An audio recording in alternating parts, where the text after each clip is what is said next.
اللهم صل على سيدنا محمد وأشغل الظالمين بالظالمين وأخرجنا من بينهم سالمين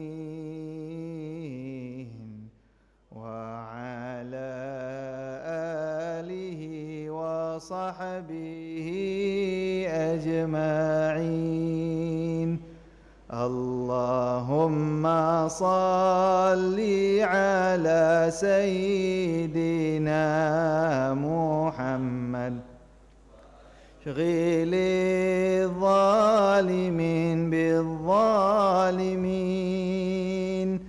اللهم صل على سيدنا محمد وأشغل الظالمين بالظالمين وأخرجنا من بينهم سالمين وعلى آله وصحبه أجمعين. السلام عليكم ورحمة الله وبركاته. الحمد لله رب العالمين وبه نستعين على أمور الدنيا والدين والصلاة والسلام على أشرف الأنبياء والمرسلين سيدنا ومولانا محمد وعلى آله وصحبه أجمعين. سبحانك لا علم لنا إلا ما علمتنا إنك أنت العليم الحكيم. رب اشرح لي صدري ويسر لي أمري واحلل عقدة من لساني يفقه قولي وسدد لساني واهد قلبي بجاه النبي والصحب والآل. أما بعد. Alhamdulillah, segala puji bagi Allah Subhanahu wa ta'ala yang memberikan kita kesempatan, kesehatan, keluangan waktu, keleluasaan untuk menghadiri majlis-majlis ilmu, untuk menikmati hari-hari yang indah di bulan Ramadan ini, untuk mendapatkan rahmat Allah Subhanahu wa ta'ala yang Allah bagikan di bulan yang mulia ini. Alhamdulillah, setengah bulan sudah kita lalui. Dan mungkin ada naik turun, ada halangan-halangan, ada hal-hal yang menjadikan kita terkadang semangat, terkadang tidak semangat. Begitulah sifatnya iman. Baginda Nabi Muhammad sallallahu alaihi wasallam pernah menjelaskan bahwasanya al-imanu yazidu wa yanqus. Iman seseorang mukmin itu selalu bertambah dan berkurang. Itu sudah natural sifatnya iman. Jadi kalau seandainya kita mengira istiqamah itu adalah jalan datar yang tanpa ada rintangan sama sekali, kita salah. Jika kita menganggap yang namanya berbuat baik itu tidak ada rintangan, tidak ada duri, tidak ada penghalang sama sekali, tidak ada tanjakan, maka kita salah memahami apa itu berjuang. Istiqamah bernilai tinggi di sisi Allah Subhanahu wa ta'ala karena begitu banyak perjuangan yang kita korbankan, yang kita berikan untuk menggapai sesuatu yang dapat membuat Allah Subhanahu wa ta'ala ridha.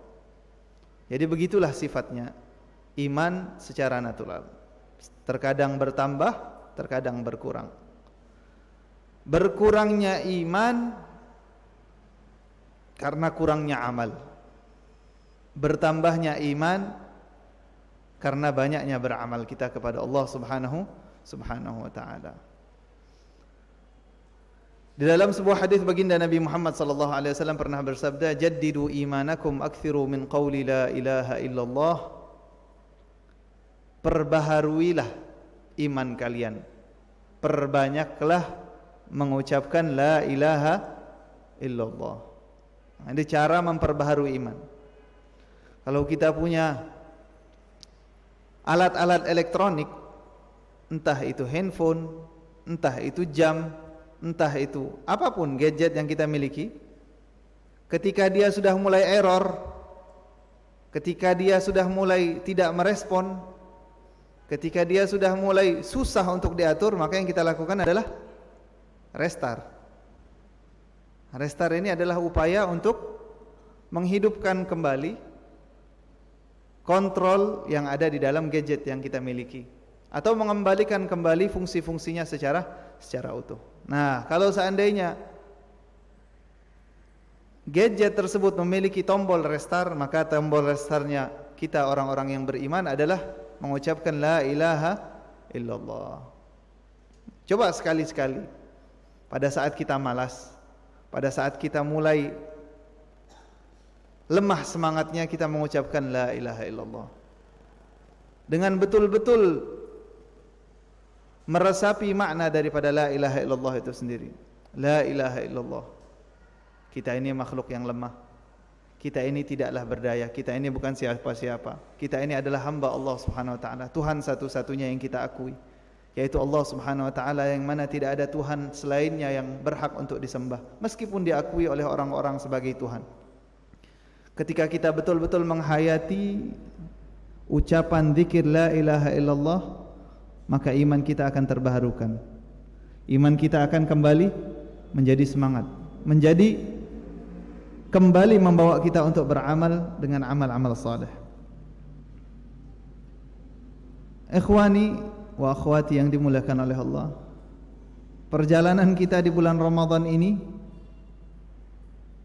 semakin maju, semakin maju. Yang semakin maju itu bukan semangat kita, bukan ibadah kita yang semakin maju. Sebagian berkata, kalau kita salat tarawih di awal malam daripada bulan Ramadan, maka kita akan mendapati shaf itu sampai ke belakang. Shaf itu sampai ngeluber terkadang. Musalla kecil tidak mampu menampung. Masjid-masjid yang besar pun terkadang berdesak-desakan di dalamnya orang-orang untuk melaksanakan salat tarawih. Semakin maju tanggalnya, semakin maju juga shafnya. Yang asalnya shafnya sampai shaf 8, di tanggal yang kedua mungkin menjadi shaf 7. Semakin ke depan semakin maju. Semakin kita memasuki pertengahan atau 10 terakhir daripada bulan Ramadan, semakin saf-saf salat berjamaah atau salat tarawih di masjid-masjid tersebut semakin maju safnya. Ini adalah fenomena yang terjadi setiap tahunnya. Padahal kita, kalau seandainya kita renungkan dengan betul, kita tanyakan kepada diri kita masing-masing, bulan Ramadan itu adalah bulan yang paling mulia daripada 1 tahun penuh. 1 tahun penuh itu ada 12 bulan, dan bulan termulia adalah bulan Ramadan. Di bulan Ramadan, hari yang lebih harus kita perhatikan adanya di 10 terakhir. Tentu di awal-awal bulan Ramadan mendapatkan fadilah-fadilah yang luar biasa hebat dari Allah Subhanahu wa taala. Namun Allah Subhanahu wa taala meletakkan keutamaan bulan Ramadan yang lebih daripada hari-hari lainnya itu di 10 terakhir. Bahkan dari 10 terakhir tersebut, jumhur atau mayoritas ulama berpendapat bahwasanya malam Lailatul Qadar adanya di mana? 10 terakhir. Apakah di bagian awalnya, tengahnya, atau akhirnya? Di akhirnya lagi, akhir daripada akhir bagian bulan Ramadan. Namun yang perlu kita jadikan renungan adalah, apakah di akhir bulan Ramadan kita tambah semangat, ataukah kita tambah melemah di dalam beribadah? Apakah fokus untuk melaksanakan perintah-perintah Allah lebih hebat lagi di akhir-akhir di bulan Ramadan, ataukah justru sebaliknya? Apakah janji-janji Allah yang begitu banyak yang Allah janjikan di akhir-akhir bulan Ramadan, berusaha kita gapai semaksimal mungkin atau tidak. Oleh karenanya banyak ulama-ulama kita yang wanti-wanti. Kita ini apalagi sebagai pemuda memiliki semangat yang terkadang sekalinya ada itu luar biasa. Sekalinya ada semangat, ibaratnya kalau disuruh mindahkan gunung, saya mampu mindahkan gunung. Itu semangat berjuang anak muda. Itu semangat juang orang-orang yang dalam umur yang luar biasa hebat. Dinamakan zaharatul umur. Masa-masa antara 17, 15 sampai 25 sampai 30 itu dinamakan zaharatul umur. Ibaratnya kalau bunga itu lagi merekah-merekahnya. Sebelumnya kuncup, setelah itu dia merekah bagus indah, setelah itu akan layu. Kapan bunga tersebut merekah? Kapan bunga tersebut menjadi begitu indah? Ini di umur-umur seperti inilah. Semangat luar biasa hebat, keinginan yang luar biasa untuk melakukan hal-hal yang banyak, dan insya Allah mampu. Akan tetapi manusia ini memiliki setan abadi, musuh yang Allah ciptakan sebagai musuh dan untuk dimusuhi bagi umat manusia. Dalam Al-Quran Allah subhanahu wa ta'ala berfirman, inna syaitana lakum aduun fattakhiduhu aduwa. Sesungguhnya syaitan adalah musuh kalian, maka jadikanlah ia musuh. Jangan pernah bersahabat dengan syaitan. Jangan pernah menjadikan syaitan sebagai penasehat. Jangan pernah menjadikan syaitan sebagai penuntun kita ke jalan yang salah. Yang jadi masalah adalah syaitan ini pintar sekali berselubung, bersembunyi dan berpura-pura menjadi temannya seorang mukmin. Di awal bulan Ramadan, setan tahu betul bahwasanya bulan ini, bulan Ramadan ini adalah bulan yang paling membuat mereka kesal, bulan yang paling membuat mereka putus asa, bulan yang paling membuat mereka dongkol hatinya. Kenapa? Karena mereka tahu jika umat muslimin keluar daripada bulan Ramadan dalam keadaan berhasil menghormati Ramadan dengan sebaik-baiknya, maka apa janji Allah Subhanahu wa taala melalui baginda Nabi Muhammad? Ghufira lahu ma taqaddama min dhanbih. Man qama Ramadan atau man shama Ramadan imanan wa ihtisaban, ghufira lahu ma taqaddama min dhanbih. Akan diampuni oleh Allah Subhanahu wa taala bagi mereka-mereka yang betul-betul menjalankan puasa dengan sebaik-baiknya, betul-betul menjalankan salat tarawih sebaik-baiknya, betul-betul menjaga kehormatan Al-Quran dengan sebaik-baiknya. Akan keluar bulan Ramadan sementara buku-buku mereka yang dulu banyak coret-coret maksiat di dalamnya dihapuskan oleh Allah Subhanahu wa taala. Ini setan sadar betul. Setan tahu betul masalah ini. Dan ini menjadikan setan harus menyusun ulang strategi untuk menyesatkan umat manusia. Kalau seandainya setan itu berkampanye di bulan Ramadan, ayo jangan kita beribadah, jangan kita begini, jangan gitu, jelas-jelas itu akan ditolak oleh umat Islam. Jelas-jelas semua umat Islam sepakat bahwasanya Ramadan ini adalah bulan ibadah. Bahkan kalau seandainya kita lihat di TV-TV, kita lihat di iklan-iklan di bulan Ramadan, artis-artis yang tidak pernah pakai kerudung jadi pakai kerudung di bulan Ramadan. Atau iklan-iklan yang dulunya menampakkan hal-hal yang tidak pantas di bulan Ramadan semuanya ditutup, dihilangkan. Tempat-tempat hiburan ditutup, maksiat-maksiat yang merajalela mereda. Di bulan Ramadan semua hal tersebut sangat sulit untuk disuntikkan ke otak-otak orang muslim agar supaya mereka untuk melaksanakannya di bulan Ramadan. Sulit. Jadi setan mau tidak mau karena dia adalah musuhnya abadi, musuh abadinya manusia. Mereka mau tidak mau mengatur kembali strategi agar bagaimana manusia masuk ke bulan Ramadan namun keluar tidak dapat apa-apa. Akhirnya apa yang dipikirkan oleh setan? Setan memikirkan satu buah cara. Cara tersebut adalah bahwasanya manusia ini punya sifat gampang bosan. Energinya yang ia miliki itu ada batasannya.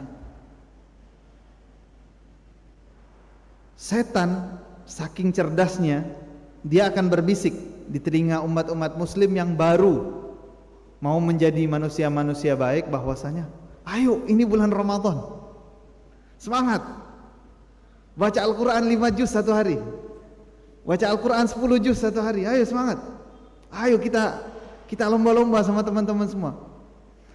Dia bukan melemahkan kita untuk beribadah, justru mendorong kita lebih jauh lagi agar supaya kita beribadah dan meluapkan semangat kita sehingga kita betul-betul terhasut oleh godaan setan yang manis ini, sehingga kita betul-betul menghabiskan hari pertama dengan perfect. Ibaratnya kalau mau dibandingkan amal ibadah kita di bulan pertama Ramadan ini seperti amal ibadah sahabat atau tabi'in zaman dahulu. Puasanya betul-betul dijaga, salat tarawihnya khusyuk, bahkan ada yang nangis-nangis, mengajinya luar biasa hebat, handphone ditinggalkan sama sekali, tidak menggunakan gadget sama sekali kecuali kalau ditelepon oleh. Ada sebagian yang seperti itu, memanfaatkan momen masuknya awal Ramadan ini untuk berpacu dengan sangat cepat, sehingga apa yang terjadi?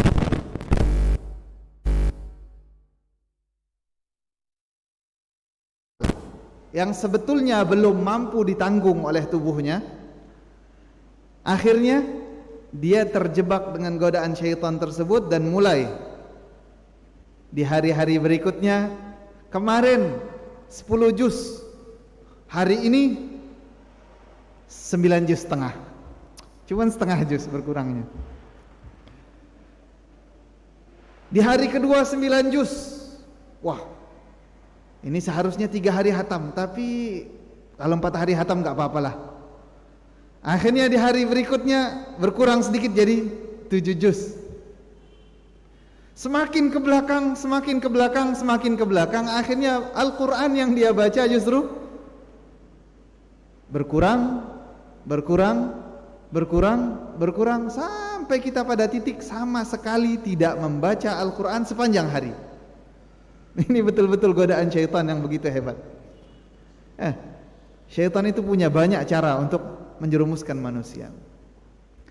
Jadi intinya, terkadang kunci daripada keistiqomahan adalah mengetahui kadar kemampuan diri sendiri terlebih dahulu. Makanya ketika Nabi Muhammad SAW menceritakan tentang amal yang paling Allah cintai, Nabi Muhammad tidak bilang amal yang paling Allah cintai adalah amal yang banyak, bukan. Nabi Muhammad tidak bilang amal ibadah yang paling Allah cintai adalah amal ibadah yang paling banyak. Di dalam sebuah hadis, Nabi Muhammad sallallahu alaihi wasallam bersabda, "Ahabbul a'mali ilallahi adwamuha wa in qalla."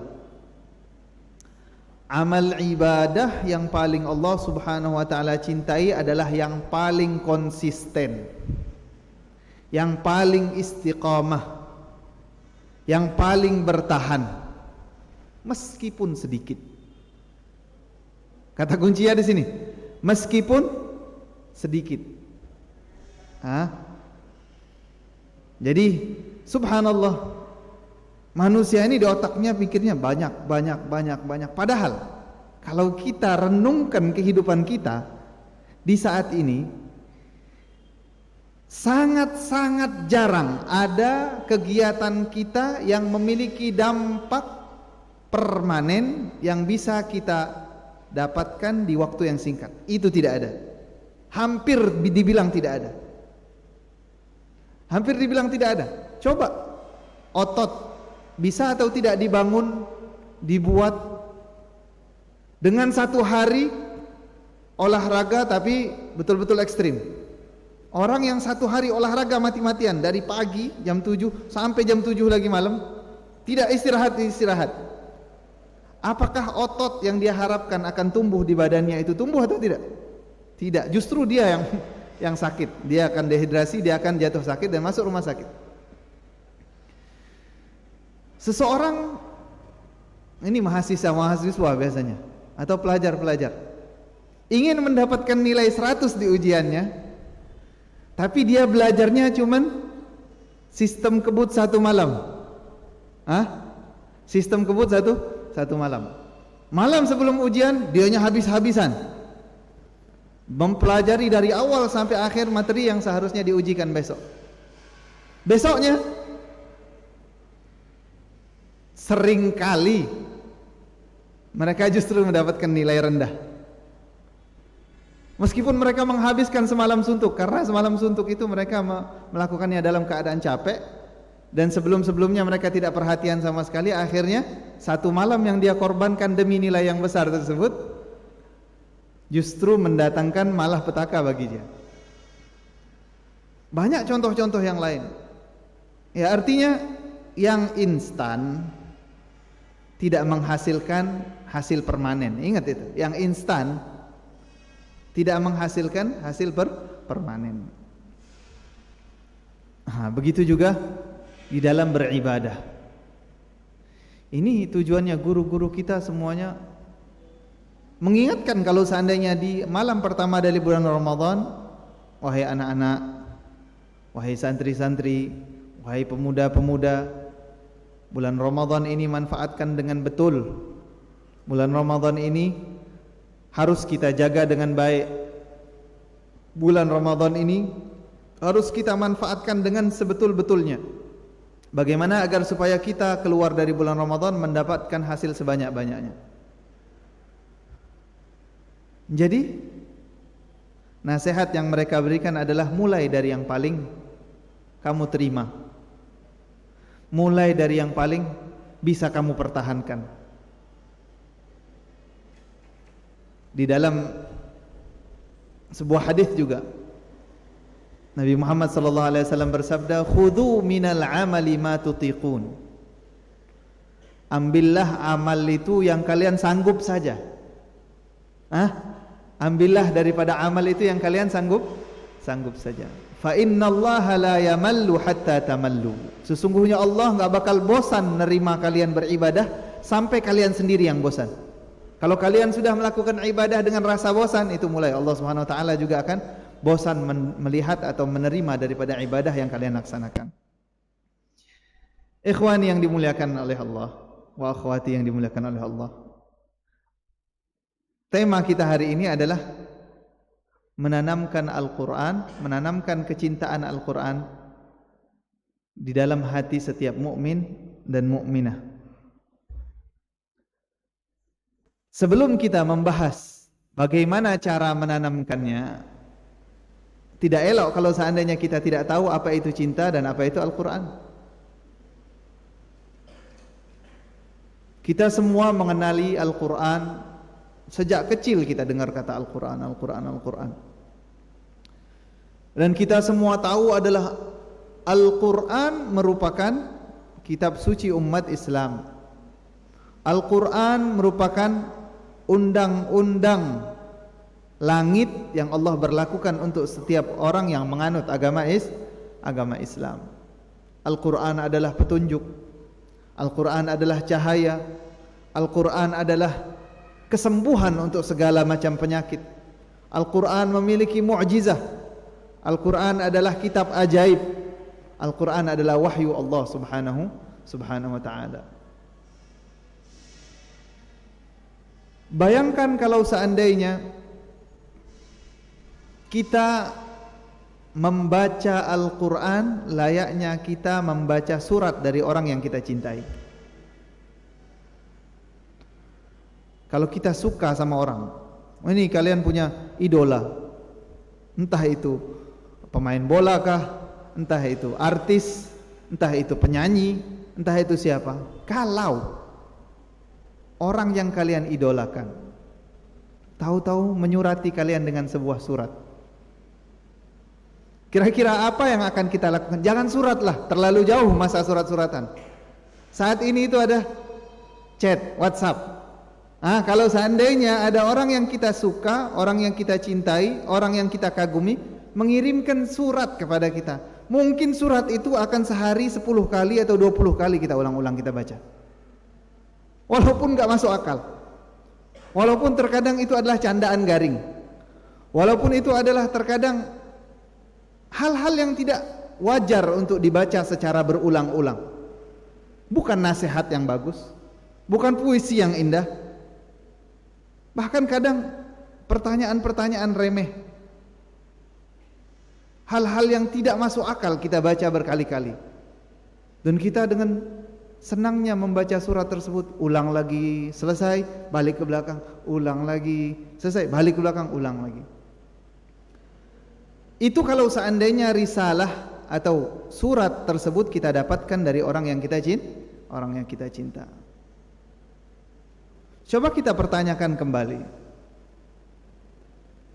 bukankah Al-Quran adalah surat cintanya Allah Subhanahu wa ta'ala kepada umat manusia? Bukankah Al-Quran datangnya dari pencipta manusia, yang mana setiap manusia akan mengaku bahwasanya dia cinta Tuhannya?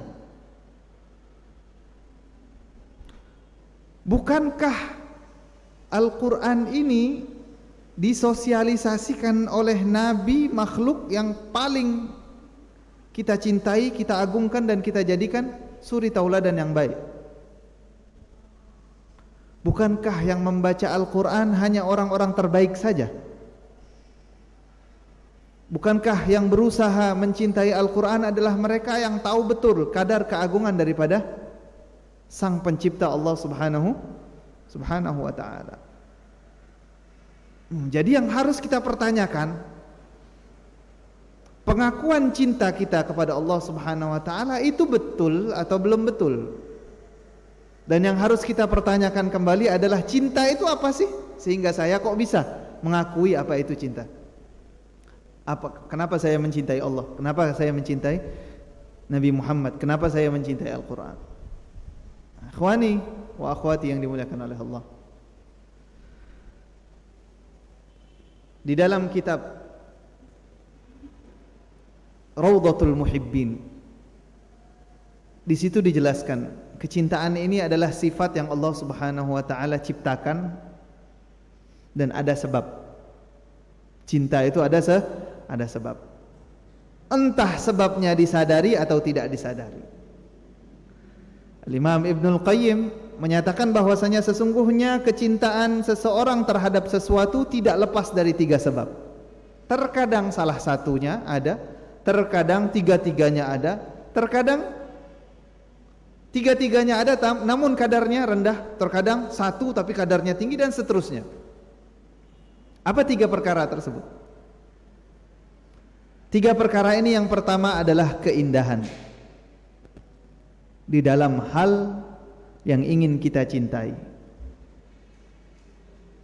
Keindahan dalam hal yang ingin kita cintai. Kedua adalah menyadarinya kita akan keindahan tersebut. Dan yang ketiga adalah kecocokan antar jiwa orang yang mencinta dan yang dicintai. 3 ini, sisanya tidak ada. Kalau 3 ini kita fahami dengan betul, maka kita mampu merumuskan teka-teki abadi yang sejak zaman dahulu orang pertanyakan, apa itu cinta? Ini apa itu cinta? Ini kan pertanyaan filosofis yang nggak bisa dijawab sampai zaman sekarang, katanya begitu ya, katanya begitu. Namun setelah ditelusuri ternyata cinta itu ada sebab. Yang kita katakan tidak ada sebab, justru sebetulnya ada sebab, tapi kita kurang sadar akan sebab tersebut. Yang pertama adalah keindahan. Keindahan ini adalah hal relatif di setiap mata manusia. Ya, apa definisi indah itu adalah definisi yang tidak bisa kita definisikan secara umum. Namun Allah Subhanahu wa taala sudah menunjukkan mana yang bagus, mana yang jelek. Kita sebagai umat muslim yang kita jadikan patokan keindahan dan kejelekan sesuatu adalah apa? Yang Allah bilang bahwasanya ini bagus adalah bagus, yang Allah bilang ini adalah jelek itu adalah jelek. Namun itu tidak menutup fakta bahwasanya setiap manusia memiliki standar keindahan masing-masing. Ada yang dikatakan orang ini indah tapi untuk rombongan yang lain itu tidak indah. Dan begitu juga sebaliknya. Namun kita semua sepakat bahwasanya untuk mengakui bahwasanya ini indah itu harus ada sifat yang kita elu-elukan, harus ada sifat yang kita kagumi dan seterusnya. Keindahan ini terkadang merupakan keindahan paras. Terkadang keindahan tersebut adalah perilaku baik yang menghantarkan kita kepada keuntungan-keuntungan tertentu. Terkadang status yang menjadikan status orang tersebut atau sesuatu yang kita cintai ini menjadi sesuatu yang kita cintai. Nah, dari tiga ini kita terkadang mencintai seseorang karena parasnya, karena dia cantik, karena dia ganteng, karena suaranya bagus, karena orangnya putih, karena orangnya manis, karena orangnya begini dan begitu. Atau mencintai seseorang karena dia baik, karena dia sering memberi, karena dia sering tersenyum kepada kita, karena dia sering mengajarkan kita hal-hal yang baik, karena dia sering begini, karena dia sering begitu. Intinya sebabnya adalah sebab sebuah sifat yang bisa saja ini menghilang suatu saat. Bisa saja menghilang suatu saat. Seperti tadi, kalau saya menyukai keindahan yang berupa perilaku baiknya seseorang, sedangkan perilaku baiknya seseorang kita sadari suatu saat akan berubah, maka pada saat perilaku tersebut mulai berubah, kecintaan kita mulai memudar. Dulunya orang ini ngasih kita terus setiap hari, pada suatu saat dia berhenti memberikan kepada kita, kita marah. Besoknya tidak memberikan lagi, kita tambah marah, dan sampai pada titik kita memboikot orang tersebut karena dia tidak lagi sebaik dulu. Ini yang pertama. Yang kedua adalah sifat yang terlihat seolah-olah kekal, namun ternyata tidak kekal. Seperti keindahan paras. Seolah-olah kalau seandainya kita melihat seseorang itu berparas indah, bagus mukanya, bagus suaranya, bagus perawakannya dan seterusnya, suatu saat kita anggap ini seolah-olah apa yang mereka miliki akan terus bersama mereka. Ternyata keindahan semacam itu di dunia kita saat ini itu tidaklah ada yang kekal. Berarti suatu saat jika keindahan tersebut sudah mulai memudar, keindahan tersebut sudah tidak lagi dimiliki orang yang kita cintai, maka kecintaan kita pun akan memudar juga bersamanya. Ini yang kedua. Yang ketiga adalah cinta yang tumbuh karena status. Cinta yang tumbuh karena status. Status ini ada status kekal dan ada status tidak kekal. Status yang tidak kekal itu seperti apa? Seperti di saat seseorang menjadi pemimpin, presidenkah itu, gubernurkah, dia mulai dicintai oleh beberapa orang yang mencintai status tersebut atau mengagumi status yang ia capai. Atau guru dan murid, atau antar kekasih dengan kekasihnya, suami dan istri, ini adalah status-status yang masih ada mungkin akan runtuh suatu saat. Maka kecintaannya akan kekal selama status tersebut ada. Dan ada satu lagi status yang tidak bisa dirubah, tidak bisa luntur, dan akan selalu menempel pada orang yang kita cintai. Seperti apa? Orang tua terhadap anak. Status dan kenyataan bahwasanya engkau adalah anak seseorang ini tidak bisa dihapus sama sekali, meskipun sedunia ingin menghapusnya. Tapi tetap kita adalah anak orang yang telah melahirkan kita. Ayah kita adalah orang yang melahirkan kita, meskipun Semua orang tidak mengakui bahwasanya dia adalah ayah kita, dan kecintaan tersebut akan timbul dan menjadi kekal. Jadi kalau seandainya status ini adalah status yang tidak bisa dipisahkan dari orang yang kita cintai, maka berarti kecintaan kita terhadap orang tersebut akan kekal. Makanya kita lihat orang tua cinta sama anaknya itu seumur hidup. Anaknya baik, dia cinta sama anaknya. Anaknya nakal, dia cinta. Anaknya penjahat, tetap cinta. Mau bagaimanapun juga, anak tetap anak. Nah, ini karena status. Nah, ini sebab pertama daripada kecintaan itu sendiri. Sebab kedua ini adalah kesadaran si pencinta akan keindahan tersebut.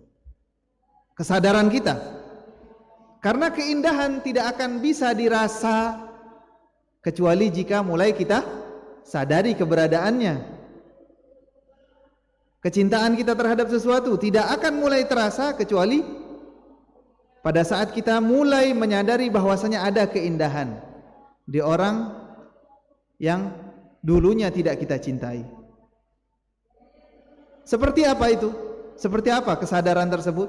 Ada orang berparas jelek, namun setelah kita bergaul dengan dia, berteman dengan dia, dia menunjukkan akhlak yang bagus, etika yang baik, memberikan hal-hal yang kita butuhkan, membantu kita, ramah luar biasa, tidak pernah menolak ketika diminta bantuan dan seterusnya. Maka lambat laun sifat baik yang merupakan keindahan yang ada di dalam diri orang yang kita cintai tersebut sedikit demi sedikit mulai kita sadari, dan pada saat kita mencapai titik betul-betul mengetahui bahwasanya orang ini memiliki perangai yang indah, kita mulai jatuh hati. Kita mulai mencintainya. Kita mulai merasakan butuh kepada orang tersebut.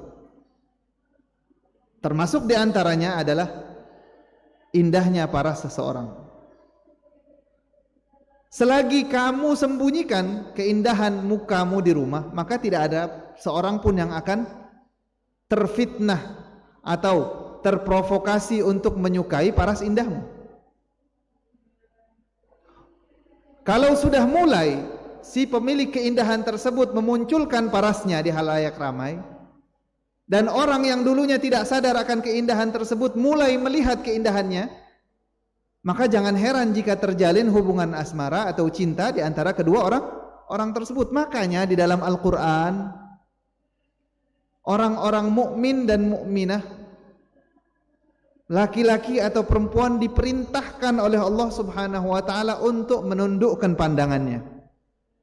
Karena sifatnya cinta ini bukan seperti saklar on off lampu, bisa ente hidupin, bisa ente matikan. Enggak. Kalau sudah sekali kena cinta, itu adalah fitnah terhadap hal yang salah. Kalau sudah sekali cinta terhadap hal yang salah, maka ini adalah fitnah yang bakal mendatangkan banyak daripada hal-hal yang tidak bagus, banyak daripada hal-hal yang tidak baik. Makanya orang mukmin itu diperintahkan untuk menundukkan matanya. Dan dalam sisi lain, perempuan-perempuan diperintahkan oleh syariat Islam untuk terus berada di tempat-tempat yang tidak terjangkau mata manusia-manusia. Bukan karena salah keindahannya, bukan karena salah pandangannya, tapi efek daripada keindahan dan pandangan yang bertemu, yaitu rasa cinta yang tidak bisa kita tolak sama sekali.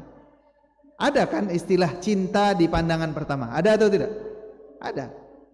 Dan itu terjadi. Itu adalah hal yang terjadi. Dari sini kita sadar betul bahwasanya keindahan tersebut harus kita sadari dengan macam-macam caranya. Entah itu dengan membaca, sebagaimana kita mulai mencintai sosok Nabi Muhammad sallallahu alaihi wasallam ketika kita mulai membaca sejarah beliau.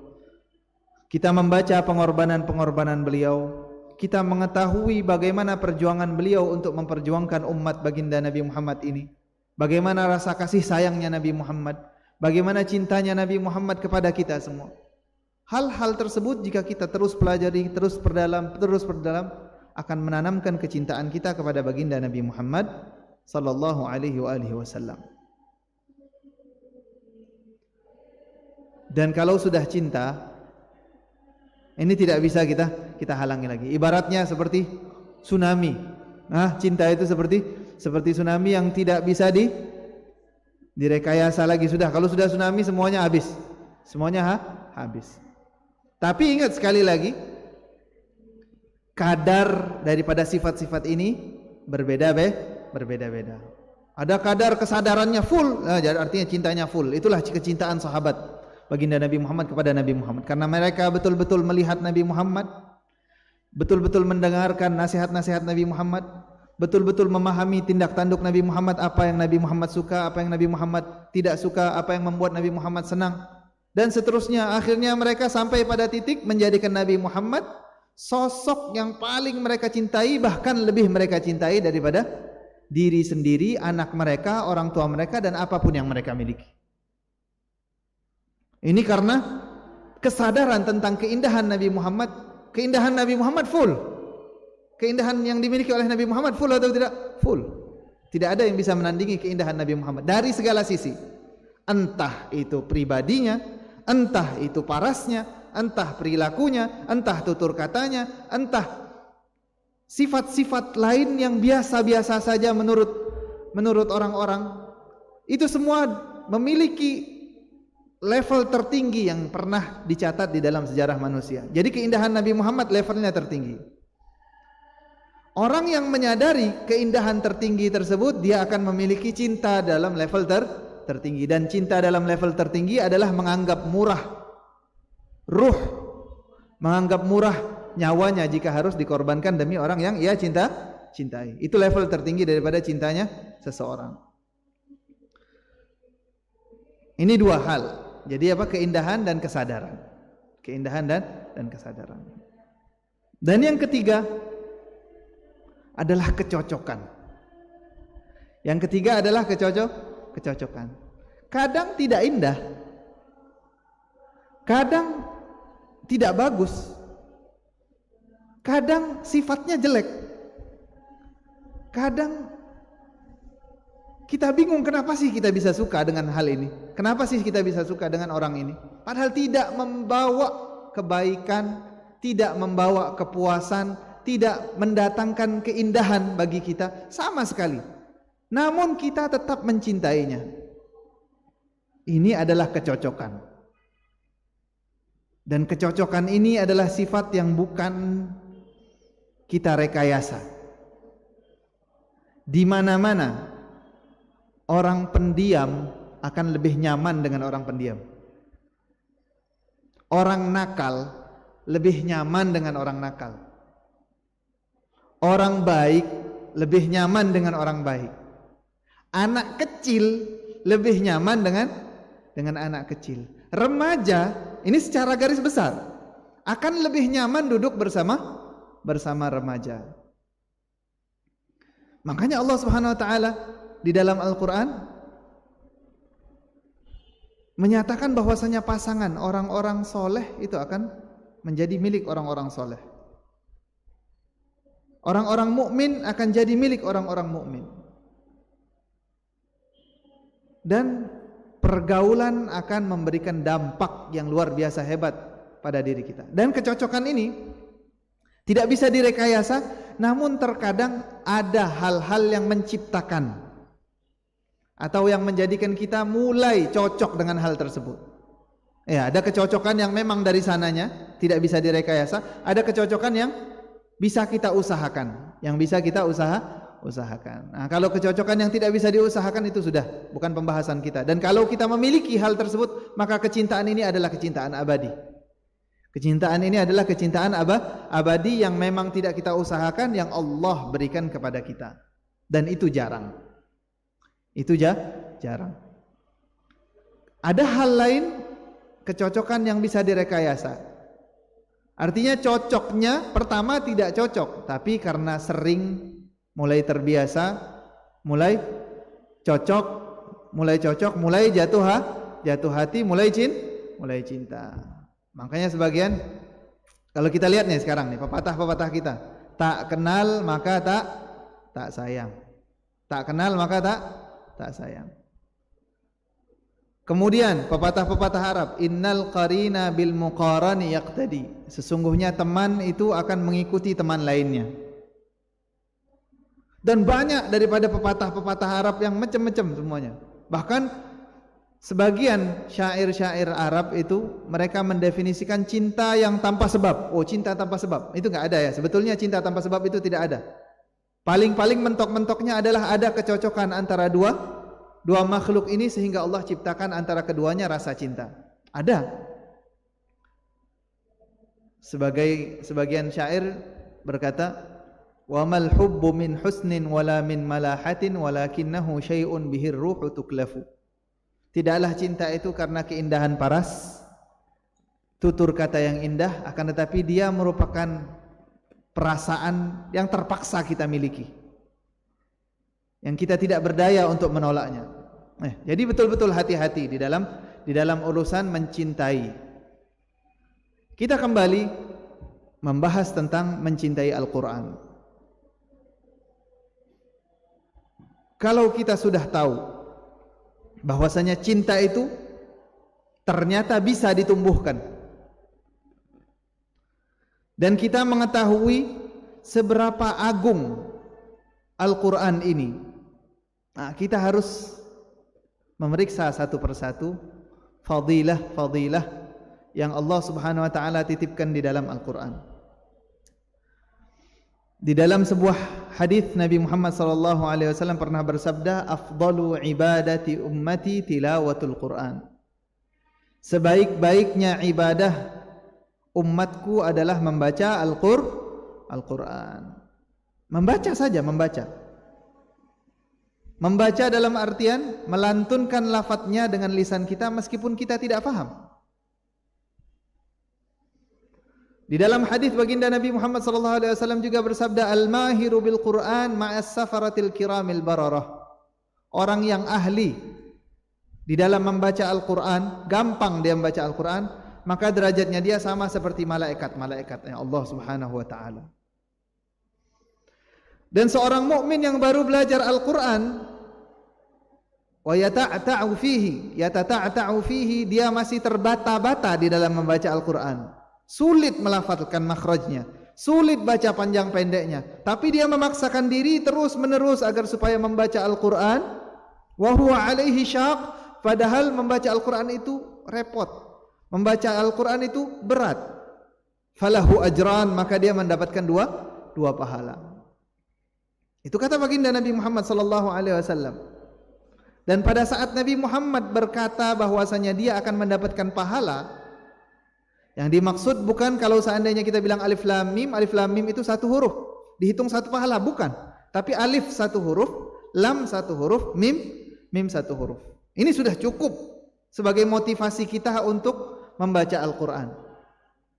Karena pahala yang dijanjikan paling afdalnya ibadah. Bayangkan, paling afdalnya ibadah bagi umatku adalah membaca Al-Quran. Sudah, ini adalah janji baik yang akan kita dapatkan ketika membaca Al-Quran. Sebetulnya kalau kita renungkan kembali, ini sudah cukup sebagai motivasi kita untuk cinta baca Al-Quran. Satu, kalau membaca Al-Quran mendapatkan pahala yang begitu besar. Al-Imam Ahmad bin Hanbal rahimahullahu ta'ala wa nafa'ana bihi bi'ulumih.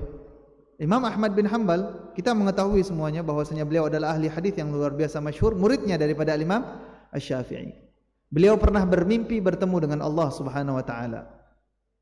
Di dalam mimpinya Al-Imam Ahmad bin Hanbal bertanya kepada Allah Subhanahu wa taala, "Wahai Allah, ma afdalu ma yataqarrabul mutaqarribuna ilaik?" Amal ibadah apa? Bagaimana cara mendekatkan diri kepada Engkau dengan cara terbaik, wahai Allah Subhanahu wa taala? Maka Imam Ahmad bin Hanbal mengatakan pertanyaan ini kepada Allah Subhanahu wa taala. Dan Allah Subhanahu wa taala di dalam mimpi tersebut menjawab bahwasanya tilawatul Quran, membaca Al-Quran. Kata Imam Ahmad bin Hanbal, mungkin membaca Al-Quran ini dianggap remeh oleh beliau, karena membaca Al-Quran ini adalah ibadah yang siapa saja bisa melaksanakannya. Masa sih setiap orang memiliki potensi menjadi hamba terdekat Allah Subhanahu wa taala tanpa perlu capek-capek? Bukankah untuk menjadi hamba terdekat kepada Allah Subhanahu wa taala seharusnya kita capek? Seharusnya kita sulit? Seharusnya kita memerah keringat kita? Maksud Imam Ahmad bin Hanbal, apakah segampang itu, sesimpel itu untuk melakukan ibadah yang paling berpotensi mendekatkan diri kita kepada Allah? Maka Sayyidina Ahmad bin Hanbal melanjutkan pertanyaannya. Sudah dapat jawaban, membaca Al-Quran adalah ibadah terbaik.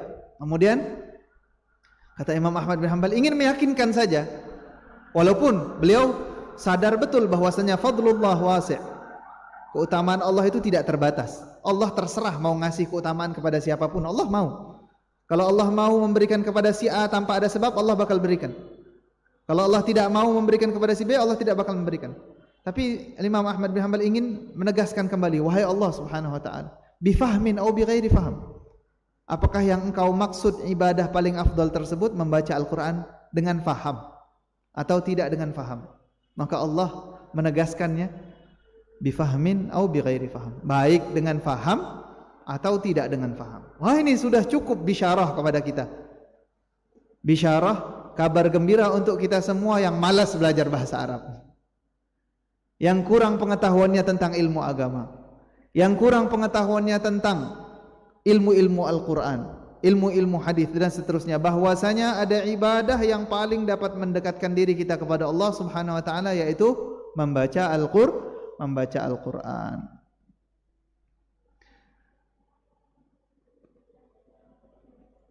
Kemudian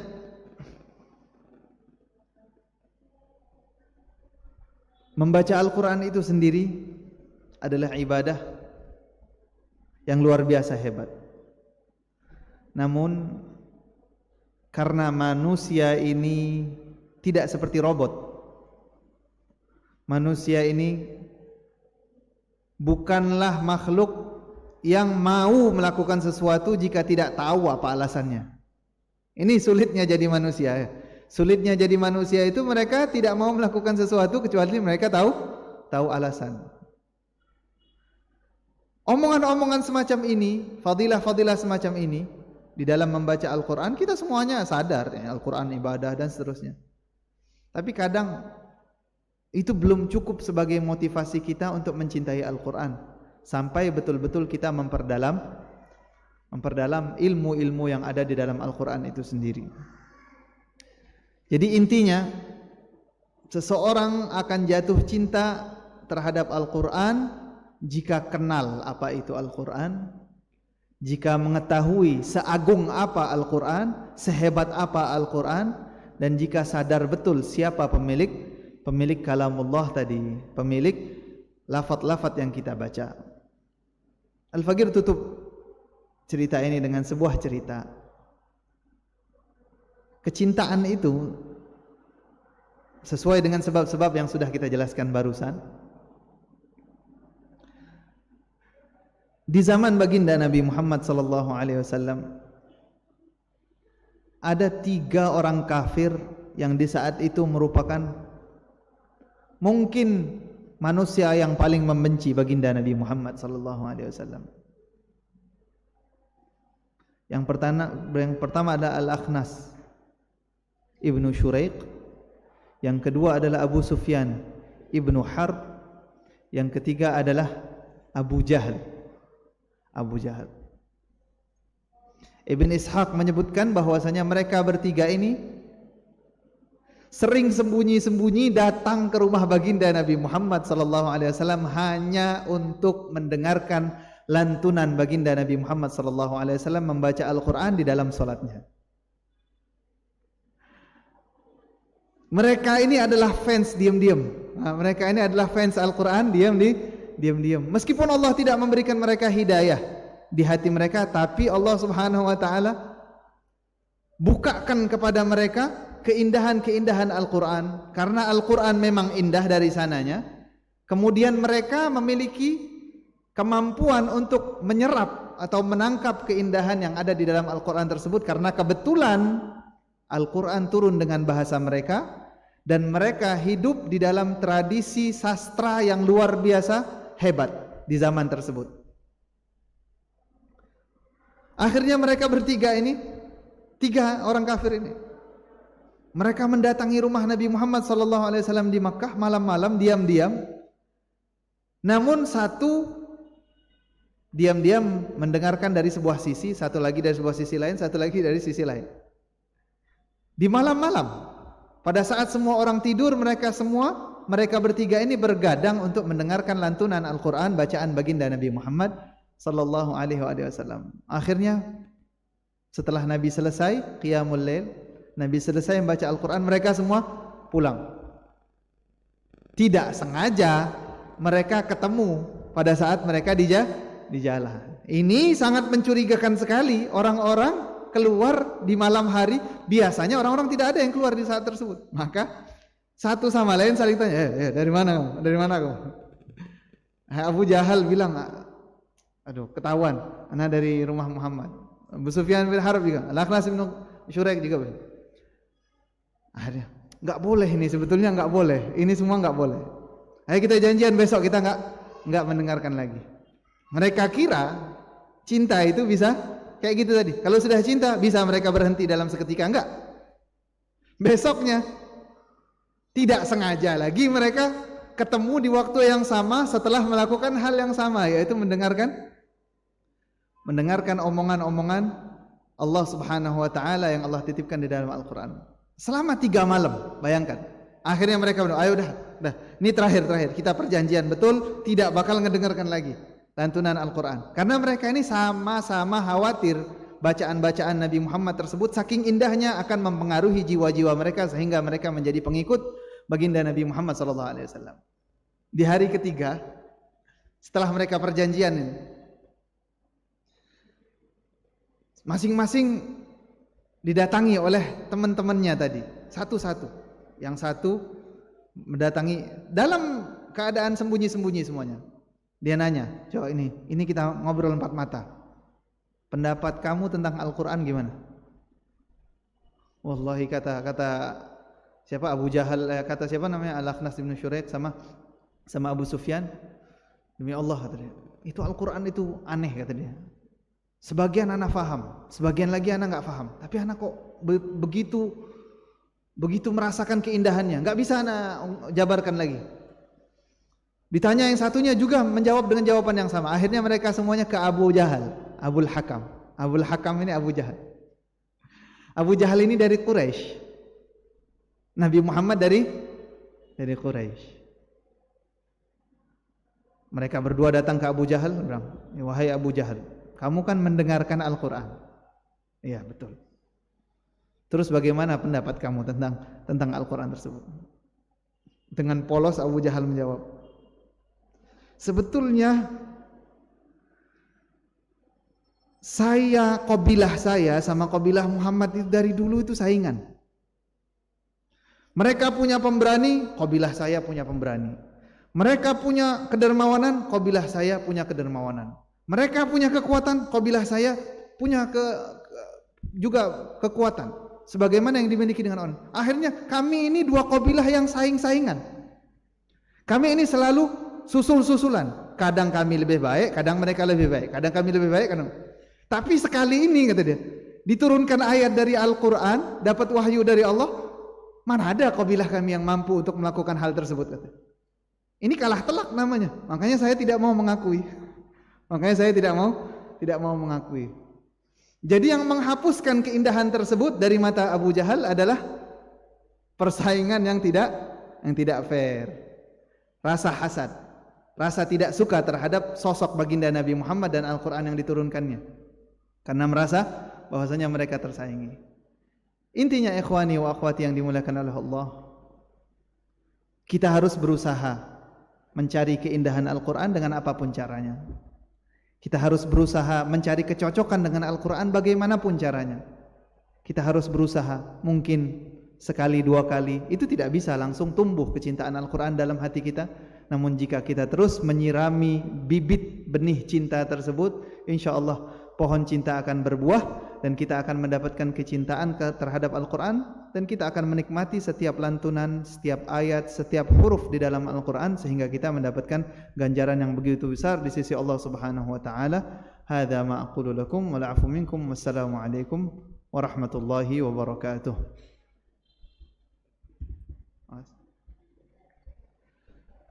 الفاتحة بالقبول وتمام كل سول وبلوغ كل مأمول وإلى حضرة الرسول سيدنا مولانا محمد صلى الله عليه وسلم. سل الفاتحة. أعوذ بالله من الشيطان الرجيم. بسم الله الرحمن الرحيم. الحمد لله رب العالمين الرحمن الرحيم مالك يوم الدين إياك نعبد وإياك نستعين اهدنا الصراط المستقيم صراط ربنا تقبل منا إنك أنت السميع العليم تب علينا إنك أنت التواب الرحيم. صلى الله عليه وسلم. الحمد لله رب العالمين. أشهد أن لا إله إلا الله. أستغفر الله. نسألك الجنة ونعوذ بك من النار. أشهد أن لا إله إلا الله. أستغفر الله. نسألك الجنة ونعوذ بك من النار. أشهد أن لا إله إلا الله. أستغفر الله. نسألك الجنة ونعوذ بك من النار. اللهم إنك عفو تحب العفو فاعف عنا. اللهم إنك عفو تحب العفو فاعف عنا. اللهم إنك عفو تحب العفو فاعف عنا يا كريم.